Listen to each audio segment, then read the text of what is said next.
docente de la UESME. Esta es mi seña. Soy Belén Zapata, docente de la Unidad Educativa Especializada para Sordos Miguel Moreno Espinosa. Esta es mi seña.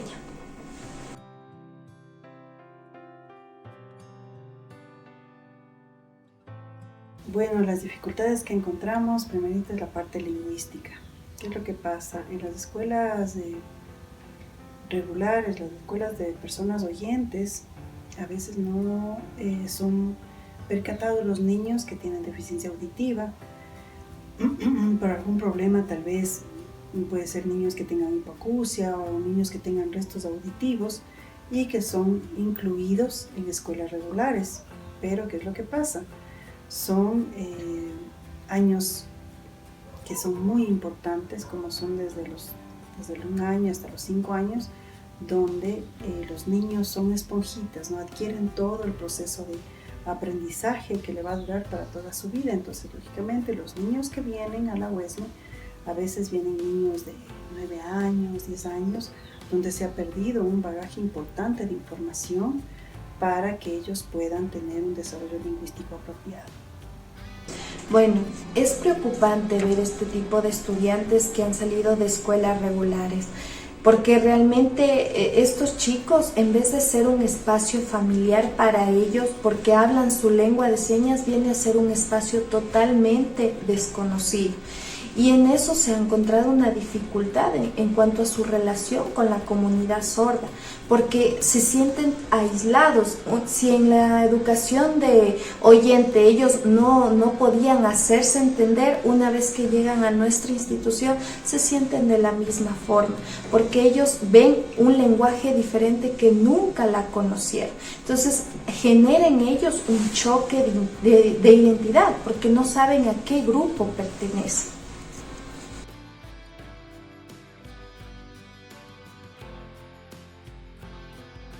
La privación lingüística es cuando a los niños sordos los separan totalmente de su lengua de señas y son incluidos en escuelas regulares.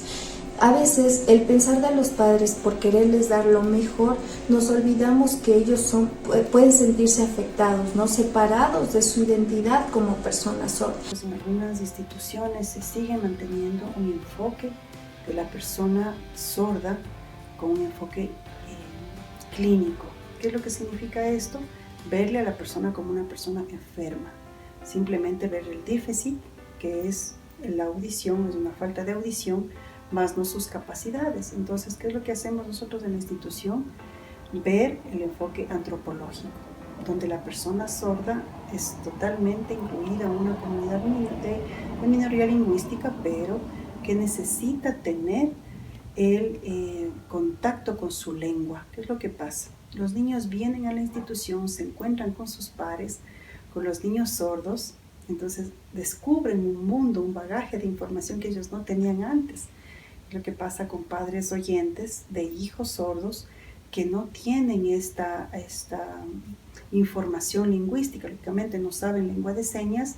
Entonces todos estos años que los niños van por los padres, ¿no? Que buscan una rehabilitación o buscan una inclusión en la sociedad, pensando los padres oyentes que en las escuelas de oyentes van a recibir esta ayuda, se podría decir, que el hijo lo más normalmente que pueda acercarse a la normalidad es un hijo bienvenido a la familia. Pero ¿qué es lo que pasa con los niños sordos? Son privados de su entorno lingüístico. Al no tener, al no saber los padres de familia la lengua de señas, les privan a los niños de un bagaje de información que podrían tener en sus primeros años de vida. Entonces, ese término es una privación lingüística porque les privan de toda esta información. Es por ello que yo les quiero compartir una experiencia de mi padre. Mi padre es una persona sorda que vivió lo mismo y sé que muchos niños el día de hoy están viviendo lo mismo en cuanto a ese alejamiento, ese desconocimiento con su lengua de señas. ¿Cómo están? Mi nombre es Rodrigo Zapata.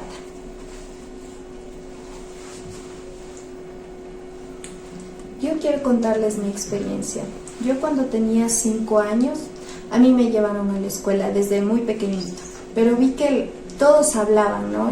Yo no sabía por qué yo era sordo, no entendía, no sabía por qué nací así, y veía cómo el resto de personas, toda la escuela hablaban, ¿no? Y mi profesora de igual forma trataba de hacer señas, pero yo no le entendía. Fue muy difícil para mí el estudiar y a veces se me complicaba. Veía que mi profesora siempre fue buena, ¿no? Me sabía mandar alguna actividad, pero yo le pedía y me iba muy triste porque no entendía nada.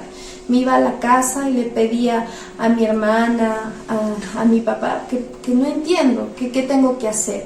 Entonces me explicaban, me hacían gráficos y ya podía entender qué es lo que quería decir la profesora. Al siguiente día yo iba a la escuela y siempre me sentía triste, me sentía muy alejado, porque yo nunca les entendía. Yo iba en un silencio, mi mundo era un silencio y nunca entendía qué decían.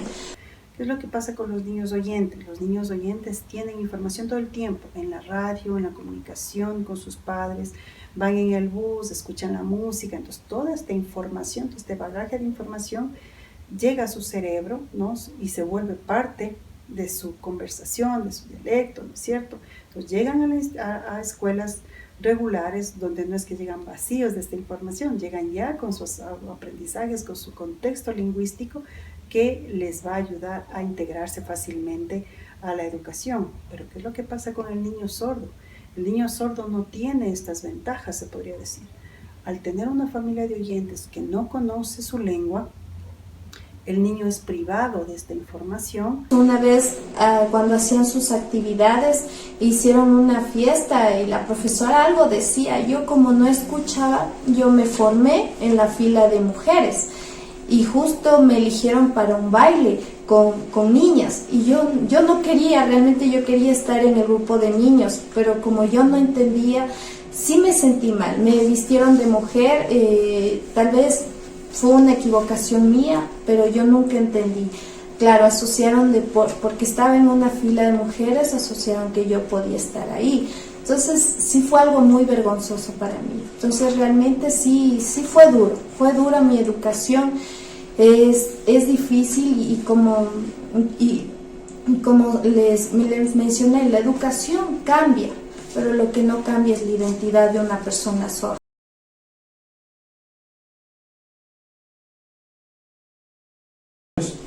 Bueno, sí se ve un gran cambio en los estudiantes cuando ingresan a nuestra institución.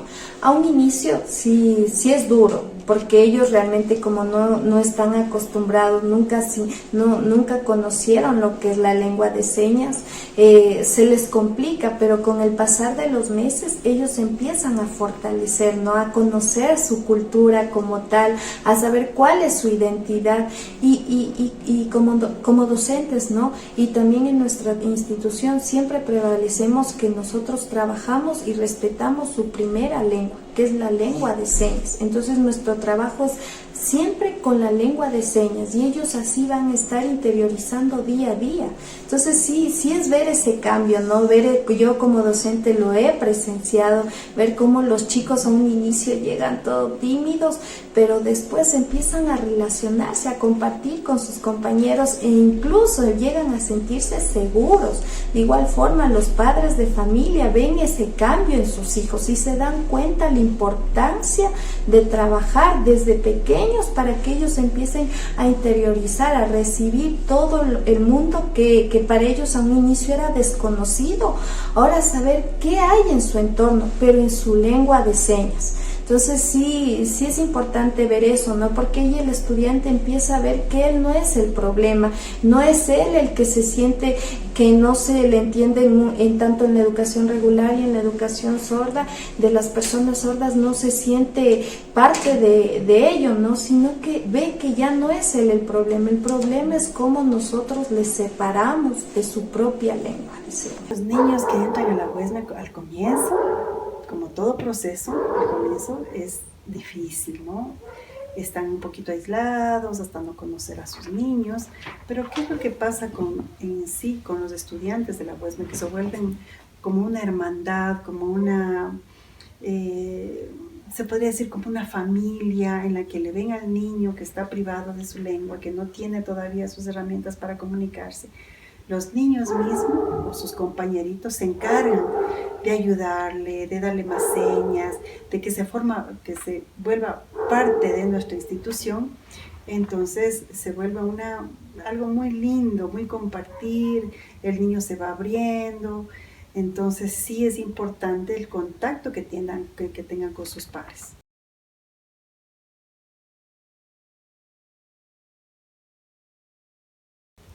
Bueno, el modelo bilingüe es una lucha de años que ha sido muy sacrificada para muchas personas sordas, ¿no? Tenemos una deuda social con las personas sordas porque no hemos sido tan gratos con ellos, ¿no? Reconocer su lengua, su identidad como personas sordas. Entonces, el modelo, ¿qué es lo que pretende? Primero, en la parte educativa, tener los primeros años de vida, los niños tienen modelos lingüísticos donde van a formar su primera lengua. No podemos pasar a una segunda lengua como es el español si no están fortalecidos en su primera lengua. Su primera lengua les da esta capacidad de razonar, de pensar, de opinar, de estar satisfechos en una conversación que pueden tener los niños. Entonces, ¿qué es lo que nosotros hacemos en la institución? Tener profesionales sordos que les den esta lengua como propia, ¿no? Están en un contexto lingüístico todo el tiempo desarrollándose, por decirles, en cuentos, en leyendas, donde les va a ayudar esto a fortalecer su lengua, a fortalecer su identidad como personas sordas. Ya, lógicamente, no es que dejamos aparte el español, el español va con la lengua de señas como segunda lengua, pero lógicamente la primera lengua al estar fortalecida, al saber lo que significa, ¿no? Tener este aprendizaje significativo que les damos con la lengua de señas, ya que no solo es un contexto en el que aprendes simplemente palabras, sino en un concepto global. Entonces estamos aplicando el método global en el español, en la segunda lengua como es el español, aplicamos el método global, y en la lengua de señas, lógicamente en la lengua natural de los niños, tratamos de que personas sordas, líderes sordos, que están totalmente con un perfil profesional, sean los responsables de mantenerse en los primeros años de vida con los niños. Entonces, dando así un servicio que no en otras instituciones pueden tener. Bueno, una sugerencia a los padres de familia es que no los separemos a los estudiantes de su cultura, ¿no? De su lengua de señas, que como padres aprendamos a aceptar la realidad de nuestros hijos, saber que ellos tienen una cultura, tienen una comunidad, tienen una identidad como personas sordas. Entonces sí es importante construir su identidad, porque luego al fin y al cabo ellos van a incluirse en la sociedad cuando estén en la universidad, en el trabajo. No es que nunca se van a incluir, van a incluirse, pero tenemos que desde pequeños dejarles esa base, ¿no? Que ellos sepan quiénes son, por qué son sordos, cuál es su cultura. Entonces de ahí partir que cuando ellos crezcan no se les complique incluirse en la sociedad, en la universidad, en el trabajo. Entonces sí es importante, ¿no? Que no les quitemos de ese espacio. Y también ustedes como padres no busquen su seguridad, el saber que, bueno, yo le ubico en una institución regular y así yo podré entenderle mejor, ¿no? Busquemos también como padres ser parte de esa comunidad, nosotros como padres acoplarnos a ellos, ver que ellos tienen su lengua, más bien yo como padre voy y tengo un interés por su lengua de ellos, que es la lengua de señas. Entonces debemos ser parte de esa comunidad y recordar que el lenguaje que sus hijos usan es un lenguaje de amor, que ustedes van a tener que a lo largo de su vida manejar con sus hijos. Los padres oyentes están viviendo un proceso, un duelo, ¿no? Constante de que, porque mi hijo nació así, tal vez un castigo, tal vez. Entiendo todo este proceso que es de sufrimiento y preocupación, cuál será el futuro de mi hijo, pero yo les sugeriría a los padres, lo primero que tenemos que ver aquí, que la prioridad es el niño. El niño es es la base de toda nuestra preocupación en nuestra institución. Entonces, ¿qué es lo que yo les sugeriría a los padres? Que busquen un camino idóneo, acérquense a la comunidad, acérquense a la institución, conozcan nuestros métodos de enseñanza, que sepan que están a cargo profesionales que tienen un perfil adecuado para trabajar con los niños sordos. No cualquier profesional trabaja en una institución especializada. Tienen que tener un bagaje de conocimientos sobre la persona sorda, sobre la lingüística, sobre la comunidad sorda, y que estén seguros de que en nuestra institución van a encontrar esta respuesta, ¿no?, a su angustia, a su necesidad de saber que mi hijo va a hacer, qué va a hacer en el futuro. Y les aseguro que el servicio que estamos dando en la institución es con profesionales que sabemos y estamos puestos la camiseta para entregar lo mejor a nuestros niños.